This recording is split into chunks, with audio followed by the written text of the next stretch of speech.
அண்மை செய்தி தொடர்பான விவரங்களோடு இணைகிறார் செய்தியாளர் பாரதிராஜா. பாரதிராஜா, வணக்கம். விவரங்களை பதிவு பண்ணலாம். வணக்கம் சார். திருச்சி விமான நிலையத்திலிருந்து பல்வேறு நாடுகளுக்கு விமானம் இயக்கப்பட்டு வருகிறது.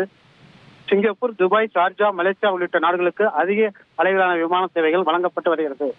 இந்த சேவைகளை ஏர் இந்தியா எக்ஸ்பிரஸ் நிறுவனம் வழங்கியது. இந்நிலையில் இன்று காலை 4 மணி அளவில் திருச்சி விமான நிலையத்திலிருந்து துபாய்க்கு ஏர் இந்தியா எக்ஸ்பிரஸ் நிறுவனம் புறப்பட தயாராகி கொண்டிருந்த நிலையில் இந்த விமானத்தில் 113 பயணிகள் பயணம் செய்வதற்காக விமானத்தில் அமர வைக்கப்பட்டு விமான ரன்வே சற்று தூரம் கிளம்பிய நிலையில் அப்போது விமானத்தில் தொழில்நுட்ப கோளாறு கண்டறியப்பட்டது. இதனைத் தொடர்ந்து மீண்டும் விமானம் ஏப்ரான் பகுதிக்கு கொண்டு வரப்பட்டது. இதன் பின்னர் தொழில்நுட்ப கோளாறு வல்லுநர்கள் சரி செய்யப்பட்டு பணியில் ஈடுபட்டு வருகின்றனர். சரி செய்வதற்காக தாமதம் ஏற்படுவதை தொடர்ந்து விமானத்தில் அமர வைக்கப்பட்டிருந்த 113 பயணிகளும் விமானத்திலிருந்து இறக்கிவிடப்பட்டு ஓய்வறையில் அமர வைக்கப்பட்டுள்ளனர். பின்னர் பயணிகளுக்கு குடிநீர் மற்றும் உணவு வகைகளை விமான நிலையத்தினர் வழங்கினர். மீண்டும் விமானம் புறப்படும் நேரம் குறித்து தொழில்நுட்ப வல்லுநர்கள் விமானத்தை சரி செய்த பின்பு அறிவிக்கப்படும் என எதிர்பார்க்கப்படுகிறது.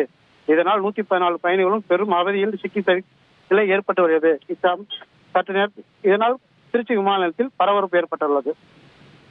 உங்கள் தந்திவன் தொலைக்காட்சியில் தெனாலிராமன் தினமும் மாலை 6 மணிக்கு காண தவறாதீர்கள்.